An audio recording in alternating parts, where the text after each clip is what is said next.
வானொலியில் நீங்கள் கேட்டு மகிழ்ந்த தென்கட்சி கோ. சுவாமிநாதன் அவர்களின் இன்று ஒரு தகவல் கதை தொகுப்பினை கேட்கலாம். ஒரு ஊர்ல ஒரு துறவி இருந்தார், புத்த சமய துறவி. அந்த ஊர் மன்னன் அவரை பத்தி கேள்விப்பட்டிருக்கான். ஒரு நாள் புறப்பட்டு போனான், துறவியின் பாதங்களை தொட்டு வணங்கினான். அதுக்கப்புறம் சொன்னான், ஐயா, நான் உங்களை அரண்மனைக்கு அழைச்சிட்டு போறதுக்காக வந்திருக்கிறேன். இனிமே நீங்க இங்க எதுக்கு இருக்கணும் அப்படின்னானா. அவன் மனசுக்குள்ள என்ன நினைப்புன்னா, இவர் எங்க வர போறாரு, நான் ரொம்ப எளிமையானவன், எனக்கு எதுக்கு அரண்மனை வாசம்னு சொல்லி விடுவார் அப்படின்னு நினைச்சிருக்கான். ஆனா அந்த துறவி என்ன பண்ணார் தெரியுமா? அப்படியா, சரி போகலாம், வா, போய் உன் ரதத்தை கொண்டுட்டு வா, அரண்மனைக்கு போகும்பொழுது அதுக்கு தகுந்த மாதிரி ஆடம்பரமா போகணும் அப்படின்னு விட்டாரான். துறவி இப்படி சொன்னதும் அந்த மன்னனுக்கு மனசுக்குள்ள சந்தேகம் வந்துட்டுது. இவர் உண்மையிலேயே துறவி தானா, ஏமாத்து பேர் வழி மாதிரி தெரியுதே அப்படின்னு நினைச்சிருக்கான். இருந்தாலும் இனிமே என்ன பண்றது, சொல்லியாச்சு. ரதத்தை கொண்டுட்டு வந்தான். துறவி ஏறி உக்காந்தார். பக்கத்துல ராஜா, அவரு ரொம்ப உற்சாகமா வரார். இவன் ரொம்ப சோர்ந்து போய் வரான். துறவி மரத்தடியிலேயே வாழ்ந்து பழக்கப்பட்டவர், அரண்மனையில எளிமையா ஒரு இடத்துல உட்காந்துக்குவார் அப்படின்னு நினைச்சான். ஆனா அப்படி இல்லை. அரண்மனைக்கு வந்த உடனே அந்த துறவி அதை கொண்டுட்டு வா, இதை கொண்டுட்டு வான்னு சொல்லி உத்தரவு போட ஆரம்பிச்சுட்டார். அரண்மனையில இருந்தா அரசனை மாதிரி இருக்கணும் அப்படிங்கிறார். ராத்திரி பூரா சௌரியமா தூங்கினார். பகல்ல அரண்மனை தோட்டத்துல உலாவ வேண்டியது, நீச்சல் குளத்துல குளிக்க வேண்டியது, இப்படியே பொழுது போக்கிட்டு இருக்கிறார். அந்த அரண்மனையில துறவி மகிழ்ச்சியா இருக்கிறார். மன்னனால அப்படி இருக்க முடியல. அவருக்கு எந்த கவலையும் இல்லை, இவனுக்கு அரசாங்க கவலைகள். துறவி அப்படி இருக்கிறத இவனால தாங்கிக்க முடியல. ஒரு நாள் அவர்கிட்டே போய், நான் உங்ககிட்ட கொஞ்சம் பேசணும் நானா. துறவி பார்த்தார். நான் இந்த அரண்மனைக்கு வரும்பொழுதே நீ என்னமோ என்கிட்ட கேட்கணும்னு நினைச்ச, ஏன் கால தாமதம், நீ அனாவசியமா உன்னையே தொந்தரவு பண்ணிட்டு இருக்கிற, நீ கவலையா இருக்கேங்கிறது எனக்கு புரியுது. நான் மரத்தடியில் இருந்தப்போ கூட என்னை அடிக்கடி சந்திச்சுக்கிட்டு இருப்ப, ஏதாவது விளக்கம் கேட்கறது உண்டு. இங்க வந்த பிறகு என்னை சந்திக்கிறது கூட அபூர்வமா போயிட்டுது. நீ இப்போ என்ன கேட்க போறேங்கிறது எனக்கு தெரியும், இருந்தாலும் கேள் அப்படின்னாராம். வேற ஒண்ணும் இல்லைங்க, இப்போ உங்களுக்கும் எனக்கு என்ன வித்தியாசம், ரெண்டு பேரும் அரண்மனையில தான் இருக்கிறோம். நீங்க மகிழ்ச்சியா இருக்கிறீங்க, நான் அப்படி இருக்க முடியல. இவ்வளவுக்கும் நீங்க முன்னாடி இருந்தது மாதிரி இல்லை. தினமும் தங்க தேர் கேட்குறீங்க, உயர்தரமான ஆடைகள் அணியிறீங்க, சுவையான சாப்பாடு, இப்படி இருக்கிறப்போ உங்களுக்கும் எனக்கு என்ன வித்தியாசம்? இதுதான் மன்னனுடைய கேள்வி. இதுக்கு பதில் சொல்றேன், என் கூட புறப்பட்டு வா, இந்த நகரத்துக்கு வெளியில போவோம் அப்படின்னு சொல்லி அரசனை கூப்பிட்டுக்கிட்டு ஊர் எல்லைக்கு சேர்ந்தார் துறவி. அங்க போய் சொன்னார், இத பாருப்பா, இந்த இடத்த தான் தேடிட்டு இருந்தேன். இனிமே நான் திரும்பி வர போறதில்ல. நீ என்னோட வர்றியா, திரும்பி போறியா அப்படின்னார். நான் எப்படிங்க உங்க கூட வர முடியும்? என்னுடைய நாடு, என்னுடைய சொத்துக்கள், மனைவி, மக்கள் எல்லாத்தையும் விட்டுட்டு எப்படிங்க வர்றதுன்னா. இப்ப அந்த துறவி சொன்னார், இப்ப வித்தியாசத்தை தெரிஞ்சுக்கிட்டியா? நான் அரண்மனையில் இருந்தேன், எல்லா வித பொருள்களும் உடையவனா இருந்தேன், ஆனா எதையும் சொந்தம் கொண்டாடுறவனா இருக்கல. ஆனா நீ அப்படி இல்லை, எல்லாத்தையும் சொந்தம் கொண்டாடிட்டு இருக்கிற. இதுதான் நமக்குள்ள வித்தியாசம் அப்படின்னு சொன்னார். அரண்மனை ஆடைகளை அப்படியே களைஞ்சார், அரசங்கிட்ட கொடுத்தார். உன்னுடைய ஆடைகளை நீயே வச்சுக்கோன்னார். அவர் பாட்டுக்கு நடந்து போனார், திரும்பியே பார்க்கல. அரசனுக்கு அப்பதான் தன்னுடைய அறியாமை விளங்குச்சான். இதுல இருந்து நாம புரிஞ்சுக்க வேண்டியது என்னன்னா, இந்த உலகத்துல எத்தனையோ பொருள்கள், அதையெல்லாம் முறையா பயன்படுத்தினா மகிழ்ச்சி. அதை விட்டுட்டு அதுக்கெல்லாம் சொந்தம் கொண்டாட ஆரம்பிச்சா கவலை. நம்ம ஆட்கள் சொந்தம் கொண்டாடுற விதமே தனி. ஒரு ஆளு இன்னொருத்தங்கிட்ட ஒரு கொடை கடன் வாங்கியிருந்தான், திருப்பி கொடுக்கல. கொடையை கொடுத்தவன் கேட்டான், என்கிட்ட கடன் வாங்கினிய கொடை, அதை கொஞ்சம் திருப்பி தர்றியான்னா. அது உனக்கு இப்போ அவசரமா தேவைப்படுதா அப்படின்னு கேட்டான் இவன். எனக்கு தேவைப்படல, அந்த கொடையை நான் யாருக்கிட்ட வாங்கியிருந்தேனோ அவனுக்கு இப்போ அது அவசரமா தேவைப்படுது அப்படின்னானா அந்த ஆள். ஆந்திர நாட்டில் ஒரு அரசர் இருந்தார். அந்த அரசர்கிட்ட ஒரு அமைச்சர் இருந்தார். அந்த அமைச்சர் பேரு ராயண பாஸ்கர். அவர் ஒரு பெரிய அறிவாளி. அது மட்டும் இல்லை, மிகச்சிறந்த கொடையாளி. யார் எது கேட்டாலும் இல்லைன்னு சொல்ல மாட்டாராம். அதன் காரணமாகவே அவர்கிட்ட இருந்த செல்வம் நாளுக்கு நாள் குறைஞ்சிக்கிட்டே வந்துட்டு தான். கடைசியில் குடும்பத்துக்குன்னு எதுவும் வைக்காமலே அவர் போய் சேர்ந்துட்டார். மகனும் இறந்துட்டார். அந்த குடும்பத்தில் மிஞ்சி இருந்தது அவருடைய மருமகள், ஒரு பேரன், அவ்வளவுதான். இருந்த ஒரே சொத்து பழுதடைஞ்ச ஒரு வீடு. அந்த அம்மா மற்ற வீடுகளில் வேலை செஞ்சு தன்னுடைய பிள்ளைய படிக்க வச்சுக்கிட்டு வராங்க. அந்த புள்ள ஒரு பெரிய வள்ளலுடைய பேரங்கிறது அந்த பள்ளி வாத்தியார்களுக்கும் தெரியும். அதனால் அவங்களும் இவங்ககிட்ட கொஞ்சம் அன்பாகவும் அக்கறையாகவும் பழகி பாடம் சொல்லி கொடுத்துக்கிட்டு இருக்கிறாங்க. ஒரு நாள் ஒரு புகழ்பெற்ற கவிஞர் ஒருத்தர் அந்த பள்ளிக்கூடத்துக்கு வந்திருக்கிறார். ஆசிரியர்கள்கிட்ட பேசிக்கிட்டு இருந்தப்போ ஒரு செய்தியை சொன்னாராம்.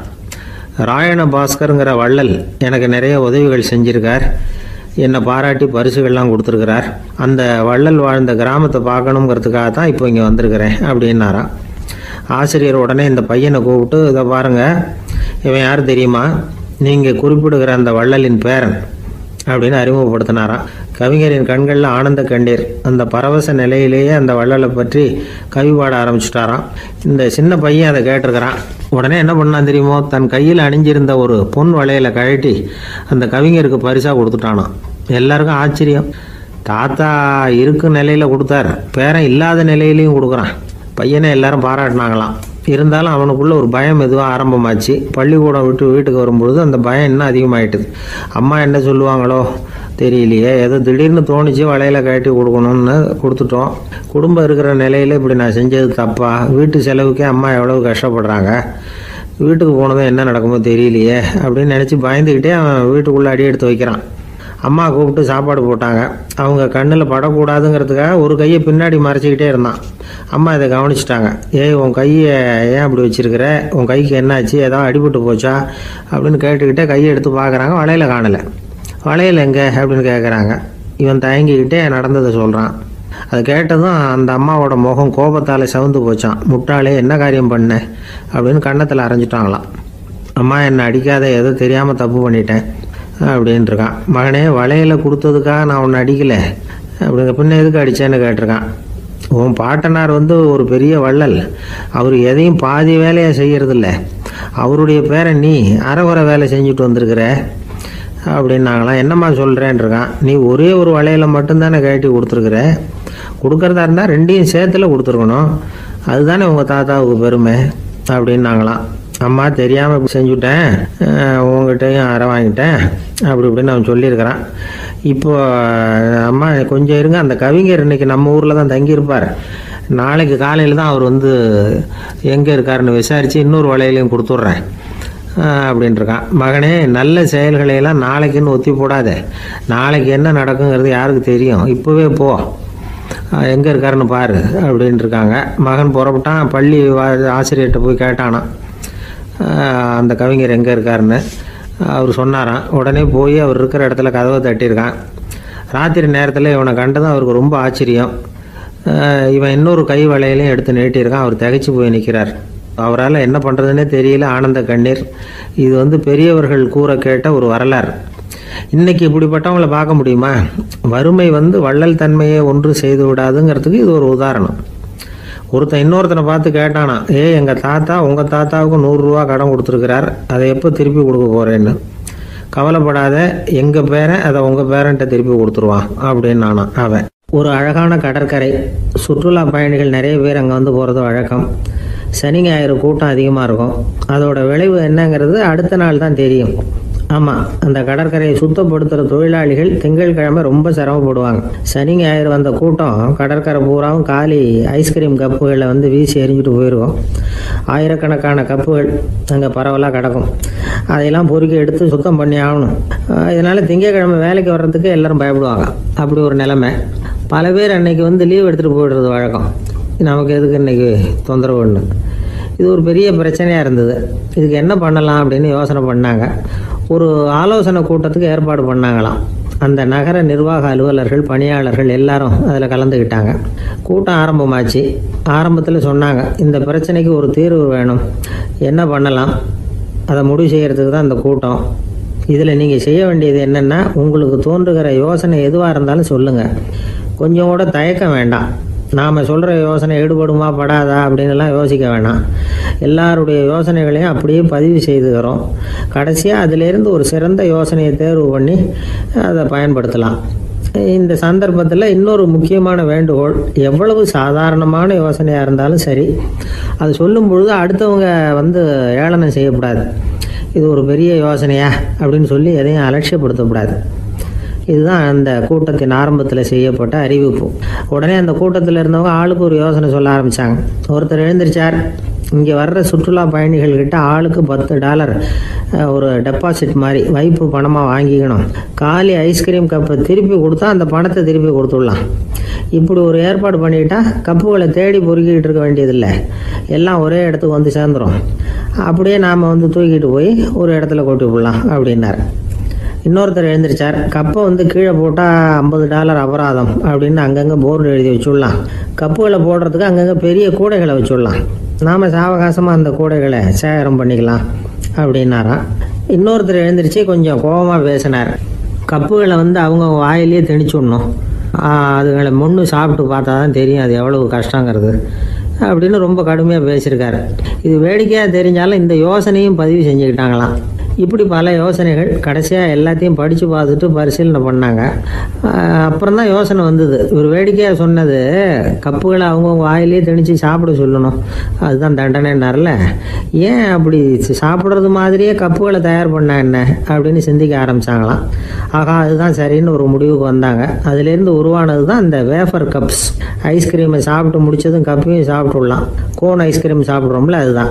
அமெரிக்காவில் மியாமி கடற்கரையில் ரொம்ப காலமாக இருந்துக்கிட்டு வந்த குப்பை பிரச்சனைக்கு இப்படி தான் ஒரு தீர்வு வந்து தான். இதுலேருந்து நாம் புரிஞ்சிக்க வேண்டியது என்னென்னா, நாம் அன்றாட எத்தனையோ பிரச்சனைகளை சந்திக்கிறோம், அதுக்கெல்லாம் தீர்வு உண்டு. அது எங்கே ஒளிஞ்சிருக்குன்னு கண்டுபிடிக்கணும். அந்த யோசனையையும் நல்லா தீவிரமாக யோசிக்கணும். யார் என்ன யோசனை சொன்னாலும் அதை வந்து அலட்சியப்படுத்தக்கூடாது, அக்கறையோடு கவனிக்கணும், அதை யோசித்து பார்க்கணும். ஒரு அம்மா தன்னோட வீட்டுக்காரரை ஒரு மனநல மருத்துவர்கிட்ட அழைச்சிட்டு வந்தாங்களாம்.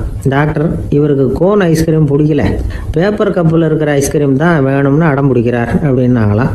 அது ஒன்றும் தப்பு இல்லையேன்னாராம் டாக்டர். இதுக்கு அந்த அம்மா சொன்னாங்களாம், இவர் கப்பு ஐஸ்கிரீம் வாங்குறதுல தப்பு இல்லை டாக்டர், பிரச்சனை அது இல்லை. அப்புறம் வேறு என்னன்னு கேட்டிருக்காரு. வாங்கினதும் ஐஸ்கிரீமை கீழே கொட்டிவிட்டு அந்த பேப்பர் கப்பை மட்டும் விரும்பி சாப்பிட்றார், அதனால தான் உங்ககிட்ட அழைச்சிட்டு வந்தேன் அப்படின்னாங்களாம். ஒரு வயசான அம்மா தெரு வழியாக போயிட்டு இருந்தாங்க. அவங்க கையில் என்னத்தையோ வச்சுக்கிட்டு அதை அடிக்கடி பார்த்துக்கிட்டே இருந்தாங்க. ஒருத்தன் மெதுவாக அவங்கக்கிட்ட போய் கையில் இருக்கிறது என்ன அப்படின்னு எட்டி பார்த்தா அவங்க கையில் 4 பல் இருந்துதான். இவன் ஆச்சரியமாக அந்த அம்மாவை பார்த்தான். ஏம்மா, உனக்கு என்ன பைத்தியமா, ஏது இந்த பல்லு, இதை என்னத்துக்காக கையில் வச்சுக்கிட்டு அலைஞ்சிக்கிட்டு இருக்கிற அப்படின்னு கேட்டிருக்கான். அதுக்கு அந்த அம்மா விவரம் சொல்ல ஆரம்பித்தாங்களாம். இதை பாருப்பா, எனக்கு ஒரு மகன் இருந்தான், அவனை ரொம்ப செல்லமாக வளர்த்தேன். அவனை தரையிலே நடக்க விடுறதில்ல, எப்பவும் தூக்கி வச்சுக்கிட்டு இருப்பேன். அவன் நல்லா பெரியவனாகி பள்ளிக்கூடம் போகிறப்ப கூட அவன் புஸ்தக மூட்டையை நான் தான் சுமந்துக்கிட்டு போவேன். பார்க்குறவங்க கூட கேலி பண்ணுவாங்க, ஏம்மா படிக்க போகிறது நீயா உன் பிள்ளையான்னு கேட்பாங்க. அவன் இன்னைக்கு எவ்வளவோ பெரிய மனுஷன் ஆகிட்டான், வெளிநாட்டில் பெரிய உத்தியோகத்தில் இருக்கான். சமீபத்தில் இங்கே வந்துட்டு போனான். ஒரு நாள் ஏதோ கோபத்தில் என்ன அரைஞ்சுட்டான். அப்போ இந்த 4 பல்லும் கீழே விழுந்துட்டுது. இன்னமும் கூட விழுந்திருக்கும், ஆனால் பல்லு தான் இல்லை. என் புள்ள அரைஞ்சதுனால விழுந்த பல்லு இல்லையா அது, அதனால் இதை எப்பவும் என் கையிலேயே வச்சுக்கிட்டு ஆசையோடு பார்த்துக்கிட்டு இருக்கிறேன். அவன் தான் வெளிநாட்டுக்கு போட்டான், அவனை பார்க்க முடியாத ஏக்கத்தை நான் இந்த பல்லை பார்த்து போக்கிக்கிறேன் அப்படின்னு நாங்களாம் அந்த அம்மா. இந்த கதை எதுக்காகன்னா, தாய் அன்பு அப்படிங்கிறது எப்படிப்பட்டதுங்கிறத புரிஞ்சுக்கிறதுக்காக.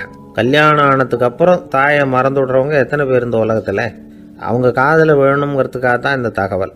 ஆனால் ஒரு விஷயம் மட்டும் நல்லா புரிஞ்சுக்கணும், தாயை மதிக்க தெரிஞ்சவங்க தான் இன்றைக்கி வந்து வாழ்க்கையில் எல்லா விதத்துலேயும் முன்னுக்கு வந்திருக்கிறாங்க. வேணும்னா விசாரித்து பார்த்துக்குங்க. இன்னொரு அம்மா இருந்தாங்க. அவங்க தினமும் ஒரு கோயிலுக்கு வருவாங்க. சாமியை பார்த்து, கடவுளே நான் இறந்து போனால் நரகத்துக்கு போகணும் அப்படின்னு வேண்டிக்குவாங்களாம். எல்லாரும் சொர்க்கத்துக்கு போகணும்னு தானே கடவுள்கிட்ட வேண்டிக்குவாங்க. இந்த அம்மா தினம் வந்து நான் நரகத்துக்கு போகணும் அப்படின்னு வேண்டிக்கிறாங்க. அங்கேருந்து அர்ச்சகருக்கு இது சந்தேகம். ஒரு நாள் அதை நேரடியாகவே அவங்கக்கிட்ட கேட்டுவிட்டார். அதுக்கு அந்த அம்மா பதில் சொன்னாங்களாம், ஐயா, எனக்கு கல்யாணம் ஆகி ரொம்ப நாள் வரைக்கும் குழந்தை பாக்கியம் இல்லாமல் இருந்தது. கோயில் குளம் எல்லாம் சுற்றி வந்தேன். ரொம்ப நாள் கழித்து ஒரு குழந்தை பிறந்தது, ஆண் குழந்தை. அவனை நான் ரொம்ப செல்லம் கொடுத்து வளர்த்தேன். அதோட விளைவு என்ன ஆச்சுன்னா, அவன் ரொம்ப மோசமாக ஆயிட்டான். கெட்ட பழக்க வழக்கம்லாம் கற்றுக்கிட்டான். அவன் இறந்து போனால் நிச்சயம் அவனுக்கு நரகம்தான் கிடைக்கும். அந்த அளவுக்கு கெட்டவன் அவன். அப்படிப்பட்ட காரியங்கள்லாம் பண்ணிகிட்ருக்கான், எனக்கு தெரியும். இவனுக்காக நரகத்தில் கூட யாரும் தயவு காட்ட மாட்டாங்க, தாட்சண்யம் காட்ட மாட்டாங்க. அதனால் இவனுக்கு முந்தி நான் இறந்து நரகத்துக்கு போயிட்டா அங்கே இவனை கவனிச்சிக்கலாமே, இவனுக்கு பணிவிடை செய்யலாமேன்னு பார்க்குறேன் அப்படின்னு நாங்களாம். அதனால தான் நான் நரகத்துக்கு போகணும்னு தினம் ஆண்டவனை வேண்டிகிட்டு இருக்கிறேன் அப்படின்னு கண்கலங்கி அந்த அம்மா சொன்னாங்களாம். அதுதான் தாய் உள்ளம்ங்கிறது. தாயின் பெருமையை சரியாக உணர்ந்துட்டா அவங்களுக்கு எப்பவும் எந்த கஷ்டமும் வராது. இது ஏதோ உபதேசத்துக்காக சொல்கிற வார்த்தை இல்லை, உண்மையான வார்த்தை. இந்த விவரத்தையெல்லாம் நண்பர் ஒருத்தர்கிட்ட சொல்லிக்கிட்டு இருந்தேன். அவர் கொஞ்ச நாள் கழித்து என்னை தேடி வந்தார். அவர் கையிலேயே 4 பல்லு வச்சுருந்தார். என்னங்க ஆச்சு, ஏதுங்க அந்த பல்லு அப்படின்னு விசாரித்தோம். உங்கள் உபதேசத்தை கேட்டுட்டு இந்த உலகத்தில் எல்லாரையும் தாயாக நினைக்க ஆரம்பிச்சிட்டேன். ஒரு அம்மாவை கடத்தரில் பார்த்து தாயேன்னு கூப்பிட்டேன். அவங்க உடனே பலார்னு என்னை அரைஞ்சிட்டாங்க. பல்லு விழுந்துட்டுது. அதை தான் பொறுக்கி எடுத்துக்கிட்டு நேராக உங்களை தேடி வந்துக்கிட்டு இருக்கிறேன்னார். தாயேன்னு தானே கூப்பிட்டீங்க, அதுக்கே அரைஞ்சாங்க அப்படின்னு கேட்டோம். நான் தாயேன்னு கூப்பிட்டது அவங்க காதில் நாயேன்னு விழுந்துட்டு தான், அதுதான் இப்படி ஆயிட்டுது அப்படின்னார். ஒரு ஊரில் ஒரு பெரிய ஞானி இருந்தார். அவர் படுக்கையில் இருந்தார். இன்னும் கொஞ்ச நேரம்தான் அவர் இந்த உலகத்தில் இருக்க போகிறார். அவரை சுற்றி ஏகப்பட்ட கூட்டம். ஏற்கனவே அவருடைய உபதேசங்களை கேட்டவங்க பல பேர் அவரை சுற்றி நிற்கிறாங்க. அந்த ஞானி மெதுவாக கண்ணை திறந்து பார்க்குறார். எல்லாரும் அவருடைய கடைசி வார்த்தையை கேட்கறதுக்காக அவளோட காத்துக்கிட்டு இருக்கிறாங்க. அந்த ஞானி மெதுவாக பேச ஆரம்பித்தார். நான் என்னுடைய வாழ்நாள் பூராவும் உங்களுக்கு நிறைய போதனைகள் சொல்லிக்கிட்டு இருக்கிறேன். பேரானந்தம், மகிழ்ச்சி, தியானத்தன்மை இதை பற்றியெல்லாம் சொல்லியிருக்கிறேன். இப்போ நான் வேற ஒரு கரைக்கு போய்கிட்டு இருக்கிறேன். நான் இனிமேல் இந்த கரையில் இருக்க மாட்டேன். நீங்கள் நான் சொன்னதையெல்லாம் கேட்டீங்க, ஆனால் எதையும் நீங்கள் நடைமுறைப்படுத்தி பார்க்கல. எல்லாம் கேட்டதோடு சரி, அதோடு விட்டுவிட்டீங்க. அப்புறம் அதை தள்ளி போட்டுக்கிட்டே வந்துட்டீங்க. மேலும் அதை தள்ளி போடுறதுல எந்த பிரயோஜனமும் கிடையாது. இப்போ நான் போய்கிட்டு இருக்கிறேன். உங்களில் யாராவது என்னோட வர்றதுக்கு தயாரா அப்படின்னு கேட்டார். அவ்வளவுதான். யாரும் வாயை திறக்கலை. ஒரே மௌனம், சத்தமே இல்லை. ஒருத்தர் பார்த்துக்கிட்டே நிற்கிறாங்க. அந்த கூட்டத்தில் ஒரு ஆள் அந்த ஞானி கூடவே 40 வருஷத்துக்கு மேலே இருந்திருக்கிறான். அவனும் வாயை திறக்காமல் இன்னொருத்தன் முகத்தை பார்த்துக்கிட்டே நிற்கிறான். இந்த சமயத்தில் பின்னாடி நின்றுக்கிட்டு இருந்த ஒருத்தன் கையை தூக்கினான். ஞானி அவனை பார்த்தார். சரி, ஒருத்தனுக்காவது நம்மோட வர்றதுக்கு தைரியம் இருக்குது அப்படின்னு நினச்சார். ஆனால் அந்த ஆள் என்ன சொன்னான் தெரியுமா? ஐயா, நீங்கள் கேட்குறப்போ நான் உடனே எழுந்திருக்கல, கையை மட்டும்தான் தூக்கினேன். என்ன காரணம்னா, நான் எப்படி அடுத்த கரைக்கு சேர்றதுங்கிறது தெரிஞ்சுக்கிறதுக்காக தான். அந்த விவரத்தை மட்டும் இப்போ உங்ககிட்ட இருந்து நான் தெரிஞ்சுக்க ஆசைப்படுறேன். ஏன்னா இப்போ நான் உங்கள் கூட வர்றதுக்கு தயாராக இல்லை. எவ்வளவோ காரியங்களை நான் இன்னும் இங்கே முடிக்க வேண்டியிருக்குது. வீட்டுக்கு ஒரு விருந்தினர் வந்திருக்கிறார். என்னுடைய இளைய மகனுக்கு கல்யாணம் பண்ணி வைக்கணும். அதனால் இன்றைக்கி உங்கள் கூட வர முடியாது. அது மட்டும் இல்லை, இப்போ உங்கள் கூட அடுத்த கரைக்கு வந்தால் திரும்பி வர முடியாதுன்னு வேறு சொல்கிறீங்க. அதனால் இப்போ நான் வரல. இன்னொரு நாள் நிச்சயமாக நான் வர்றேங்க, உங்களை சந்திக்கிறேன். அதனால் இப்போ நீங்கள் இன்னொரு தடவை எங்களுக்கு விளக்கமாக சொல்லணும். ஏற்கனவே பல தடவை சொல்லியிருக்கிறீங்க. தயவு பண்ணி இப்போ ஒரு தடவை சொன்னீங்கன்னா சௌகரியமாக இருக்கும். அந்த அடுத்த கரையை அடையிறது எப்படி, இப்போ ஒரு தடவை அதை விளக்கமாக சொல்லிட்டீங்கன்னா நல்லா ஞாபகப்படுத்திக்குவேன். அது சரியான சமயம் வர்றப்போ இது எனக்கு உதவியாக இருக்கும் அப்படின்னு நானா. ஆனால் உண்மை என்ன தெரியுமா? அந்த சரியான சமயம் வரவே இல்லை அப்படிங்கிறது தான் உண்மை. இப்படி அந்த கதை முடியும். இந்த கதை அந்த ஒரு ஆளுக்கு மட்டும் இல்லை, கிட்டத்தட்ட எல்லாருக்குமே அது பொருந்தும் அப்படிங்கிறாங்க விவரம் தெரிஞ்சவங்க. எல்லாருமே அந்த சரியான தருணத்துக்காக தான் காத்துக்கிட்டு இருக்கிறாங்களாம். அதுக்காக ஜோசியம் பார்க்குறாங்க, கைரேகை பார்க்குறாங்க. நாளைக்கு என்ன நடக்குங்கிற ஆவலில் எல்லாரும் காத்துக்கிட்டு இருக்கிறாங்க. ஆனால் அந்த ஒரு நாள் ஒருபோதும் வரப்போகிறதில்ல. நீங்கள் தள்ளி போடுறதுக்காக பல அர்த்தமில்லாத காரணங்களை தேடுறீங்க அப்படிங்கிறார் ஒரு ஞானி. காத்திருக்கிறதுலேயே நம்ம காலம் ஓடி போயிடுது. ஏன்னா இன்னைக்கு நாம் சிந்திக்கிறது நாளைக்கு நாம் சிந்திக்கிறது இல்லை. ஒவ்வொரு நாளும் ஒவ்வொரு மாதிரி போயிடுது. நாளைக்கு மறுநாளை பற்றியே சிந்திக்கிறோம். இப்படியே அது பாட்டுக்கு போயிடும். கரையை தொட்டு பார்க்குறது எப்போ, இதுதான் கேள்வி. நமக்கு வேண்டியப்பட்ட ஒருத்தர் ஒரு ரயில்வே பிளாட்ஃபாரத்தில் நின்றுட்டு இருக்கிறார். அங்கே இருக்கிறவங்ககிட்ட கேட்குறாராம், விசாரிக்கிறார். ஏங்க கிழக்க போகிற ரயில் போயிட்டுதுங்களான்னாராம். போயிட்டுதுன்னு இருக்கிறாங்க. கொஞ்ச நேரம் கழிச்சு ஏங்க மேற்க போகிற ரயில் போயிட்டுதுங்களான்னு கேட்டிருக்காரு. போயிட்டுதுங்களான் இருக்காங்க. அப்புறம் கொஞ்ச நேரம் கழிச்சு மறுபடியும் ஏங்க 10:30 மணி வண்டி போயிட்டுதான்னு கேட்டிருக்காரு. தொடர்ந்து காலையிலேருந்து சாயந்தரம் வரைக்கும் இப்படி ஒரே இடத்துல நின்றுட்டு கேட்டுக்கிட்டே இருக்கிறார். இதை பார்த்துக்கிட்டு இருந்த ஒருத்தர் அவர்கிட்ட ஏங்க நீங்கள் எங்கே போகணும் அப்படின்னு கேட்டாராம். இவர் மெதுவாக சொன்னாராம், இந்த ரயில்வே லைனை தாண்டி அந்த பக்கம் போகணும் அப்படின்னாராம். ஒரு ஊரில் ஒருத்தர் இருந்தான். ஒரு நாள் காலையில் எழுந்திரிச்சான். ஒரு 10 ரூபாய் எடுத்து சட்டை பையில் வச்சுக்கிட்டான். கடை தெருவுக்கு புறப்பட்டான். காய்கறி வாங்குறதுக்காக அவன் போகிறான். காய்கறி சந்தைக்கு போய் சேர்ந்தான். கத்திரிக்காய் 1/4 கிலோ கொடுங்கன்னா கொடுத்தாங்க. காசு கொடுக்கறதுக்காக சட்டை பையில் கையை விட்டான். பணத்தை காணும். 10 ரூபாயை சட்டை பையில் வச்சுக்கிட்டு தான் வந்தான். அது இப்போ அங்கே இல்லை. வழியில் எங்கேயும் அது விழுந்துட்டு போட்டிருக்கு. அல்லது யாராவது திருடர்கள் தெரியாமல் அதை எடுத்துக்கிட்டு போட்டாங்களா என்னன்னு தெரியல. எப்படியோ 10 ரூபாய் அவன் இழந்துட்டான். கையில் காசு இல்லை. அதனால் கத்திரிக்காயை திருப்பி கொடுத்துட்டு கவலையோட வீட்டுக்கு திரும்பி வந்தான். அதையே நினச்சிக்கிட்டு இருந்தான். அவனுக்கு துக்கம் அதிகமாக போச்சு. அழ ஆரம்பிச்சிட்டான். காய்கறிகள் வாங்கிட்டு வந்து ஆனந்தமாக சமைச்சு சாப்பிட்லாம்னு நினச்சோம். அது முடியாமல் போச்சேங்கிற கவலை அவனுக்கு. அதனால் அதை மறக்கவே முடியல. இது நடந்து கொஞ்ச நாள் ஆச்சு. அதே மனுஷன் இன்னொரு நாள் அதே மாதிரி புறப்பட்டான். பணத்தை எடுத்து பையில் வச்சுக்கிட்டான். காய்கறி சந்தையை நோக்கி போய்கிட்டு இருக்கிறான். இப்போ வழியில் ஒரு ஏழை பையனை பார்த்தான். தம்பி எங்கே போகிற அப்படின்னு கேட்டான். ஐயா பள்ளிக்கூடத்துக்கு போய்கிட்டு இருக்கிறேன் அவன். சரி, அதுக்கே இவ்வளவு கவலையோடு போய்கிட்டுருக்கிற அப்படின்னு விசாரித்தான் அவன். ஐயா நான் ரொம்ப ஏழை, வீட்டில் வசதி இல்லை, பரீட்சைக்கு பணம் கட்டணும், இன்றைக்கி கடைசி நாள், என்ன செய்கிறதுன்னு தெரியலன்னா. இவன் பார்த்தான். தாங்கிட்ட இருக்கிற பணத்தை எடுத்து அந்த பையன்கிட்ட கொடுத்தான். இதை வச்சுக்கோ, உடனே பணத்தை கட்டு, நல்லா படி, பரீட்சை எழுது அப்படின்னு சொல்லிவிட்டு திரும்பி வந்துட்டான்.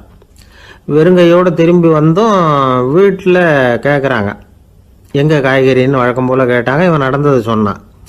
இப்போ வீட்டில் இருந்தவங்க அவங்ககிட்ட ஒரு கேள்வி கேட்டாங்க. ஏங்க இதே மாதிரி முன்னாடி ஒரு தடவை காய்கறி வாங்க போய் வெறுங்கையோடு திரும்பி வந்தீங்க, இப்போவும் வெறுங்கையோடு தான் திரும்பி வந்திருக்கிறீங்க. ஆனால் முன்னாடி வந்தப்போ வருத்தமாக இருந்தீங்க, இப்போ உங்கள் முகத்தில் வருத்தம் தெரியலையே அப்படின்னு கேட்டிருக்கிறான். அதாவது வீட்டில் இருக்கிறவங்க கேட்டாங்களாம். இப்போ அந்த மனுஷன் யோசிக்க ஆரம்பித்தானான். இந்த 2 நிகழ்வுகளுக்கு என்ன வித்தியாசம்? போன தடவை அவன் பணத்தை இழந்தான், இந்த தடவை அவன் பணத்தை இழந்திருக்கிறான். போன தடவை யாரோ திருடிட்டு போயிட்டாங்க, இந்த தடவை அவனாவே ஒரு பையன் பேரில் இறக்கப்பட்டு எடுத்து கொடுத்துருக்குறான். அன்னைக்கு பணம் போயிட்டுதேன்னு வருத்தமாக இருந்தது, இன்னைக்கு பணம் போனாலும் மனசுக்கு மகிழ்ச்சியாக இருக்குது, நிறைவாக இருக்குது. கொஞ்சம் யோசிச்சு பாருங்க. பணத்தை இழந்தது மகிழ்ச்சிக்கோ வருத்தத்துக்கோ காரணமாக இருக்க முடியாது. அப்படின்னா வேற எது காரணம்? அன்றைக்கு பணத்தை இழந்துட்டேன்னு அழுதான், இன்றைக்கு பணத்தை இழந்தாலும் மகிழ்ச்சியாக இருக்கிறான். ஆகவே மகிழ்ச்சிக்கும் துக்கத்துக்கும் இழப்பு காரணம் அல்ல, இழப்பு பற்றிய நம்முடைய அறிவு தான் காரணம் அப்படிங்கிறது பெரியவர்களுடைய கருத்து. எந்த பொருளும் நமக்கு கவலையை உண்டு பண்ணுறதில்ல, அந்த பொருள் பேரில் நாம் வைக்கிற பற்று தான் கவலையை உண்டு பண்ணுது. பொருள்கள் நம்ம விட்டுட்டு போயிட்டா நாம் அழுதுகிட்டு இருக்கிறோம், நாமே அதுகளை விட்டுட்டு வந்துட்டா மகிழ்ச்சியாக இருக்கிறோம். இந்த உண்மையை புரிஞ்சுக்கிட்டு நம்முடைய வாழ்க்கையை நல்ல விதமாக அமைச்சிக்கணும். ஒரு ஆள் அழுதுகிட்டு இருந்தான். ஏன்டா அழுகுறேன்னு கேட்குறார் ஒருத்தர். இழக்கிறதுக்கு எதுவும் இல்லை, அதனால் அழறேன்னா. என்னடா சொல்கிறேன்னார். கிட்ட வாங்க சொல்கிறேன்னா. இந்த மணி பர்ஸை வேற ஒருத்தன் பாக்கெட்லேருந்து திருடினேன், அப்புறம் தான் புரிஞ்சுது அவங்ககிட்ட இழக்கிறதுக்கு எதுவும் இல்லைங்கிறது. ஆமாங்க இது காலி பர்ஸு, அதனால் இப்போ அழுதுகிட்டு இருக்கிறேன், திருடியும் பிரயோஜனம் இல்லை அப்படின்னு சொல்லிவிட்டு அழுதானா. ஒரு ஊரில் ஒரு ராஜா இருந்தார். பெரிய அரண்மனையில் தான் இருக்கிறார். எல்லா வசதியும் இருந்தது. இருந்தாலும் அவர் எல்லாரும் சொல்கிறது எப்படி தெரியுமா? பிச்சைக்கார ராஜா. அப்படி ஒரு பேர் அவருக்கு நிலச்சி போச்சு. ஜனங்களும் சரி, மற்ற தேசங்களில் உள்ளவங்களும் சரி, அவர் அந்த பேர் சொல்லியே குறிப்பிடுறது வழக்கமாக போட்டுது. இது அவருக்கு ரொம்ப கவலையாக போச்சு. என்ன இது, நம்மளை தேடி வர்றவங்களுக்கெல்லாம் நாம் சோறு போடுறோம், நம்ம புகழ்ந்து பாடல் ஏற்றி கொண்டு வர்ற புலவர்களுக்கெல்லாம் அவங்க எப்படி வந்தாலும் ஒருவேளை சோறு போடணுங்கிறது உத்தரவு. இவ்வளவுலாம் செஞ்சும் நம்மளை போய் பிச்சைக்கார ராஜான்னு எல்லாரும் சொல்கிறாங்களே, அது ஏன், எதுக்காக அப்படி சொல்கிறாங்க? இதுதான் ராஜாவுக்கு குழப்பம். சரி, இதை பற்றி நம்ம அமைச்சர்கள்கிட்ட கேட்கலாமா அப்படின்னு யோசனை பண்ணார். இந்த விஷயத்தை போய் அவங்கக்கிட்ட எப்படி கேட்கறதுன்னு அவருக்கு தயக்கமாக இருந்தது. கௌரவ குறைச்சலாக தெரிஞ்சுது அவருக்கு. சரி, சாதாரண குடிமக்கள்கிட்ட இதை பற்றி கேட்கலாமா அப்படின்னு யோசனை பண்ணார். கேட்கலாம், ஆனால் அவங்க யாரும் ராஜா முன்னாடி நின்று தைரியமாக பேசக்கூடிய அளவுக்கு இல்லை. ராஜாவோட குழப்பம் நாளுக்கு நாள் அதிகமாக போச்சு. கடைசியாக அவர் ஒரு முடிவுக்கு வந்தார். அதாவது இதை பற்றி ஒரு பிச்சைக்காரங்கிட்டே கேட்டு பார்த்துட்டா என்ன. இதுதான் அவர் பண்ண முடிவு. உடனே மாறுவேஷம் போட்டுக்கிட்டு நகர்வலம் போனார். ஒரு பிச்சைக்காரனை கண்டுபிடிச்சார். இதை பாருப்பா, நம்ம ராஜாவை எல்லாரும் பிச்சைக்கார ராஜான்னே சொல்கிறாங்களே, அதுக்கு என்ன காரணமாக இருக்கும் அப்படின்னு கேட்டார். அதுக்கு அவன் சொல்கிறான், இதுக்கான பதிலை இன்னும் ஒரு 30 நாளில் சொல்கிறேன் அப்படின்னா. உடனே இவருக்கு சந்தோஷம். உண்மையை அவங்ககிட்ட சொன்னார். நான் வேற யாரும் இல்லை, நான் தான் இந்த நாட்டு ராஜா. இப்போ நீ என் கூடவே வந்துடு, அரண்மனையிலேயே தங்கிக்கோ, 30 நாள் கழித்து எனக்கு பதில் சொல்லிவிட்டு அதுக்கப்புறமா நீ போகலாம் அப்படின்னு சொல்லி அழைச்சிட்டு வந்துட்டார். அரண்மனையில் ஒரு மூலையில் அவன் தங்கறதுக்கு இடம் கொடுத்தார். தினம் 2 வேளையும் இவனுக்கு சோறு போடுங்க அப்படின்னு உத்தரவு போட்டார். ராஜா கொடுத்த இடத்துல போய் உக்காந்துக்கிட்டான் அந்த பிச்சைக்காரன். தினமும் அந்த அரண்மனையில் நடக்கிறதையெல்லாம் கவனிச்சிக்கிட்டு வந்தான். வேளைக்கு சாப்பாடு வரும், சாப்பிட்டுக்கிட்டு இருக்கான். இப்படி 30 நாள் முடிஞ்சுது. ராஜா வந்தார். என்ன, என்னோட கேள்விக்கு பதில் என்னன்னு கண்டுபிடிச்சிட்டியான்னார். கண்டுபிடிச்சிட்டேன்னா. என்ன எல்லாரும் பிச்சைக்கார ராஜான்னு சொல்கிறாங்களே, அது நியாயமாக படுதா உனக்குன்னு கேட்டார். நியாயமாக தான் படுது, சந்தேகம் இல்லாமல் நீங்கள் பிச்சைக்கார ராஜா தான். என்னதான் நீங்கள் வசதியோடவும் படைபலத்தோடவும் இருந்தால் கூட நீங்கள் எங்கள் வர்க்கத்தை சேர்ந்த ஆசாமி தான் அப்படின்னு அடித்து சொல்லிவிட்டான் அந்த ஆள். ஏனால் அப்படி சொல்கிறேன்னு கேட்டார் இவர். அரசே, ஒரு உண்மையை கண்டுபிடிச்சி சொல்கிறதா நான் உங்ககிட்ட சொன்னேன். நீங்கள் ராஜ பரம்பரைன்னா உடனே உங்கள் கழுத்தில் கிடக்கிற முத்து மாலையை கழட்டி பரிசாக கொடுத்துருப்பீங்க, பொண்ணையும் மணியையும் கொடுத்துருப்பீங்க. ஆனால் நீங்கள் அப்படி செய்யலை. என்னை ஒரு மூலையில் உட்கார வச்சு 2 வேளை சோறு போட சொன்னீங்க. உங்களை தேடி யார் வந்தாலும், யார் பாராட்டி பேசினாலும் அல்லது பிரச்சனைகளை சொன்னாலும் நீங்கள் செய்கிற ஒரே காரியம் சோறு போடுறது தான். பிச்சைக்காரனுக்கு சோறு மட்டும்தான் உலகம். உங்கள் விஷயத்திலையும் நீங்கள் அப்படி தான் நினைக்கிறதாக தெரியுது. நல்லா கவனிங்க. எந்த ஒரு பிரச்சனைக்கும் சோறு தான் முடிவுன்னு நினைக்கிறீங்க பாருங்கள். நீங்கள் சந்தேகமில்லாத எங்களை சேர்ந்த ஆளு தான் அப்படின்னு விட்டான் அந்த பிச்சைக்காரன். அதுக்கப்புறம் தான் அந்த ராஜா தன்னுடைய தவறுகளை எல்லாம் தேர்த்திக்கிட்டாராம். பசின்னு வர்றவங்களுக்கு சோறு தான் போடணும், அது தப்பு இல்லை. பாராட்ட வர்றவங்களுக்கெல்லாம் சோத்தையே போட்டு அனுப்புனா இப்படி தான் பேர் வரும். எனக்கு தெரிஞ்ச ஒருத்தர் தினமும் யாராவது ஒருத்தரை தன் வீட்டுக்கு அழைச்சிட்டு போவார், சாப்பாடு போட்டு அனுப்புவார். முன்னறிவிப்பு இல்லாமல் திடீர்னு ஒரு விருந்தாளியோட வீட்டில் போய் இவர் நிற்கிறது வழக்கம். அந்த அம்மாவும் இவருக்காக தயார் பண்ணி வச்சிருந்ததை இவர் அழைச்சிட்டு வந்திருக்கிற விருந்தாளிக்கு போட்டுருவாங்க. விருந்தாளி சாப்பிட்டுட்டு போனதுக்கப்புறம் இவர் மனைவி கிட்ட உனக்கு சிரமம் வேணாம் அப்படின்னு சொல்லிவிட்டு பக்கத்தில் உள்ள ஒரு ஹோட்டலுக்கு போய் காசு கொடுத்து சாப்பிட்டுட்டு வந்துடுவார். பல நாள் இப்படி நடக்கும். ஒரு நாள் அவரை தனியாக கூப்பிட்டுக்கிட்டு போய் ஏன் இப்படி பண்ணுறீங்கன்னு கேட்டோம். அதுக்கு அவர் சொல்கிறாரு, எங்கள் வீட்டு சாப்பாட்டிலேருந்து தப்பிக்கிறதுக்கு எனக்கு வேறு வழி எதுவும் தெரியல சார், அதனால தான் இப்படி பண்ணிகிட்டு இருக்கிறேன் அப்படின்னார் ரொம்ப பரிதாபமாக. எனக்கு ஒரு உதவி செய்யணும் அப்படின்னு நம்மளை பார்த்து ஒருத்தர் கேட்குறாருன்னு வச்சுங்களேன், உடனே நாம் அவரை பார்த்து என்ன உதவின்னு கேட்போம். இதுதான் சராசரி மனிதர்களின் இயல்பு. ஆனால் ஒருத்தர் எனக்கு ஒரு உதவி செய்யணும் அப்படின்னு கேட்ட உடனே என்ன உதவின்னு கூட கேட்காம சரி செய்கிறேன் அப்படின்னு ஒத்துக்கிறது இருக்கு பாருங்கள், அது கொஞ்சம் அபூர்வம். அந்த காலத்தில் ஒருத்தர் இருந்தார். அவர் எப்படி தெரியுமா, உதவி கேட்குறவங்க நல்லவங்களா கெட்டவங்களா அப்படின்னு கூட பார்க்கல, தனக்கு நன்மையா தீமையா அப்படின்னு கூட பார்க்கல, உதவி செய்கிறேன்னு புறப்பட்டு விட்டார். அவர் யார் தெரியுமா, அவர் தான் நல சக்கரவர்த்தி. அவர் மாதிரி நாமும் உதவி கேட்குறவங்களுக்கு உடனே உதவி செய்கிறதுக்கு தயாராக இருக்கணும் அப்படின்னு சொன்னார் ஒரு ஆன்மீக பேச்சாளர். நல சரித்திரத்தை அவர் சொல்லிக்கிட்டு இருந்தார். இந்திரன், அக்னி, வருணன், யமன் இவங்க 4 பேரும் நலனை பார்த்து எங்களுக்கு நீ உதவி செய்யணும், எங்களுக்காக நீ தூது போகணும் அப்படின்னு கேட்குறாங்க.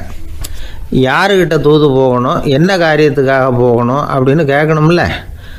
நலன் அப்படி கேட்கவே இல்லை, உடனே சரின்னு ஒத்துக்கிறான். அதுக்கப்புறம் அவங்க விவரம் சொல்கிறாங்க, என்ன உதவி, யாருக்கிட்ட தூது போகணும் அப்படிங்கிற விவரத்தை சொல்கிறாங்க. நலனுக்கும் அப்புறம்தான் புரியுது, எந்த தமயந்தியை இவன் காதலிச்சானோ, எந்த தமயந்தின் சுயம்பரத்துக்காக இவன் போய்கிட்டு இருக்கிறானோ அந்த தமயந்தியை பார்த்து தங்களுக்காக அவகிட்ட வாதாடணும், பேசணும், தங்களில் ஒருத்தரை கல்யாணம் பண்ணிக்கும்படியாக கேட்கணும் அப்படின்னு அவங்க 4 பேரும் நலன்கிட்ட கேட்குறாங்க. இதை கேட்டதும் நலன் கொஞ்சம் கூட முகம் சுளிக்கலை, பதட்டப்படலை. நேராக தமயந்தி கிட்ட போகிறான். இந்திரன், அக்னி, வருணன், யமன் இவங்களோட சிறப்புகளை எடுத்து சொல்கிறான். இவங்களில் ஒருத்தரை கல்யாணம் பண்ணிக்கலாம் அப்படின்னு சொல்லி கேட்டுக்கிறான். ஆனால் இதுக்கு தமயந்தி சம்மதிக்கலை. சுயம்வரம் நடக்குது, அவள் நலனை தேர்ந்தெடுக்கிறாள். அந்த 4 பேரும் நலனுக்கு நிறைய வரங்கள்லாம் கொடுக்குறாங்க. அதுக்கப்புறம் இப்படி போகுது கதை. இதில் நாம் கவனிக்க வேண்டியது என்னென்னா, உதவின்னு கேட்ட உடனே என்ன உதவின்னு கேட்காம சரி செய்கிறேன்னு சொன்னான் பாருங்கள், அதை கொஞ்சம் சிந்திக்கணும். செய்கிறேன்னு ஒத்துக்கிட்டதுக்கு அப்புறம் அது என்ன உதவின்னு தெரிஞ்சும் முகம் சுளிக்காமல் அதை செஞ்சான் பாருங்கள், அதையும் கொஞ்சம் சிந்திக்கணும். நம்மளும் ஒரு நண்பனை தேடி போனால் எனக்கு ஒரு உதவின்னா சரி சொல்லுன்னா, இப்போ உங்ககிட்ட 2 கார் இருந்தால் என்ன பண்ணுவேன்னா உடனே அதில் ஒன்று உங்ககிட்ட கொடுத்துருவேன்னா, அவன் உங்ககிட்ட 2 பங்களா இருந்தால் என்ன பண்ணுவேன்னா அதில் ஒன்று உங்ககிட்ட கொடுத்துருவேன்னா, உங்ககிட்ட 2 பேனா இருந்தால் என்ன பண்ணுவேன்னா அதில் ஒரு பேனாவே உங்ககிட்ட கொடுக்க மாட்டேன்னா அவன். ஏன்டா அப்படி சொல்கிறேன்னா, ஏன்னா இப்போ நிஜமாகவே என்கிட்ட 2 பேனா இருக்குது, அதனால் அப்படி சொல்கிறேன் அப்படின்னு நானான் அவன். ஒரு ஊரில் ஒரு ராஜா இருந்தார். அந்த ராஜாவுக்கு ஒரு மந்திரி. ராஜா ரொம்ப நியாயமானவர், நேர்மையானவர், கண்டிப்பானவர். தப்பு செய்கிறது யாராக இருந்தாலும் தண்டனை கொடுப்பார். வேண்டியவங்களுக்கு ஒரு நியாயம், வேண்டாதவங்களுக்கு ஒரு நியாயங்கிறதெல்லாம் அவர்கிட்ட கிடையாது. ஒரு சமயம் அரசவையில் அந்த அமைச்சரே விதிமுறைகளுக்கு புறம்பாக ஏதோ நடந்துகிட்டு இருக்கார். மன்னருக்கு கோபம் வந்துட்டுது. உடனே அந்த அமைச்சரை கிட்டத்தில் கூப்பிட்டு அவர் கன்னத்தில் ஓங்கி ஒரு அறை கொடுத்துட்டாராம். உடனே அந்த அமைச்சர் என்ன பண்ணார் தெரியுமா? நேராக போனார். அங்கே நின்றுக்கிட்டு இருந்த இன்னொருத்தர் கன்னத்தில் ஓங்கி அரைஞ்சார். அறை வாங்கினவர் திகைச்சு போயிட்டார். இவர் ஏன் நம்மளை வந்து அரைகிறார் அப்படின்னு யோசனை பண்ணார். மன்னரும் திகைச்சு போயிட்டார்.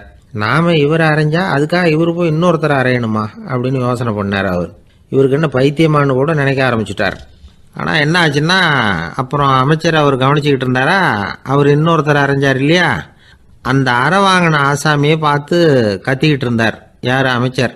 ஏன்பா என்கிட்ட அறையை வாங்கிட்டு இப்படி விவரம் இல்லாமல் நின்றுட்டு இருக்கிறிய, நான் உனக்கு கொடுத்ததை நீ வேற யாருக்கிட்டையாவது கொடுத்துரு அப்படின்னார். உடனே அந்த ஆள் பார்த்தான், தனக்கு அடுத்தபடியாக நின்றுக்கிட்டு இருந்தவனை ஓங்கி ஒரு அறை அரைஞ்சான். அவன் கன்னத்தை தடவிட்டே யோசனை பண்ணான். இது ஏதோ புரிஞ்சுக்கிட்ட மாதிரி அடுத்தாப்புல நின்றுக்கிட்டு இருந்தவனை அரைஞ்சான். இப்படி இந்த அறை வந்து மாறி மாறி போய்கிட்டே இருக்குது. ஊரு பூரா பிரயாணம் பண்ண ஆரம்பிச்சுட்டுது. அன்னைக்கு ராத்திரி அந்த ராஜா படுக்கிறதுக்காக போனார். அந்த நேரம் பார்த்து அவர் கன்னத்தில் பலார்னு ஒரு அறை விழுந்தது. நம்மளே அரையிறது யாரு அப்படின்னு அதிர்ச்சியோட மன்னர் திரும்பி பார்க்குறாரு. அரைஞ்சது அவரோட மனைவி. என்னாச்சு உனக்குன்னு கத்துனார் ராஜா. உங்களுக்கு தெரியாதா, ஊர் பூரா ஒருத்தர் மாற்றி ஒருத்தர் மூலமாக இந்த அறை வந்து பிரயாணம் பண்ணிட்டு வருது அப்படின்னாங்க அந்த அம்மா. அப்படின்னா ஆரம்பித்த இடத்துக்கே வந்துட்டுதா அப்படின்னாராம் மன்னர். என்ன சொல்கிறீங்கன்னு கேட்டிருக்காங்க. இவர் விவரத்தை சொன்னாராம். அப்படின்னா நீங்கள் ஆரம்பித்து வச்ச இந்த விளையாட்டை நான் முடிச்சு வச்சுட்டேன் அப்படின்னாங்களாம் அந்த அம்மா. மறுநாள் காலை மறுபடியும் அரசவை கூடிச்சு. அந்த அமைச்சர் மன்னரை பார்த்து கேட்டார், என்ன மகாராஜா, என்கிட்ட கொடுத்ததை திருப்பி வாங்கிட்டீங்களா அப்படின்னாராம். இப்படி நடக்கும்னு நான் எதிர்பார்க்கவே இல்லைன்னார் மன்னர். ஆனால் நான் எதிர்பார்த்தேன். அது எங்கே போயிட போகுது, ஊர் பூரா சுற்றி கடைசியில் உங்ககிட்ட தான் வந்து சேரும் அப்படிங்கிறது எனக்கு தெரியும் அப்படின்னார் அமைச்சர். இந்த கதை வந்து வேடிக்கையாக இருந்தால் கூட இதில் உள்ள கருத்து முக்கியமானது. இந்த உலகத்தில் பல கருத்துக்கள் இப்படி தான் மாறி மாறி சுற்றி வந்துக்கிட்டே இருக்குது. நம்மால் ஒருத்தன் தன்னுடைய நண்பன் ஒருத்தனை கடத்தரில் பார்த்தான். உடனே ஓடி போய் பலார்னு ஒரு அறை கொடுத்தானான். அவன் கன்னத்தை தடவிட்டு ஏன்டா என்ன அரைஞ்சேன்னு கேட்டிருக்கான். நீ ஏன்டா என்ன முட்டாள்னு என் மனைவிட்ட போய் சொன்னேன் அப்படின்ட்டுருக்கான் அவன். உன்னை ஒரு முட்டாள்னு சொன்னதுக்காகவா நீ என்ன அரைஞ்ச அப்படின்னு கேட்டிருக்கான் இவன். டேய், நான் அதுக்காக அறையலப்பா, அது ஒரு பெரிய ரகசியம் நான் முட்டாளுங்கிறது. அந்த ரகசியத்தை நீ வந்து ஏன் எங்கள் வீட்டில் போய் சொன்னேன், அதுக்காக தான் அரைஞ்சேன் அப்படின்னு நான் அவன்.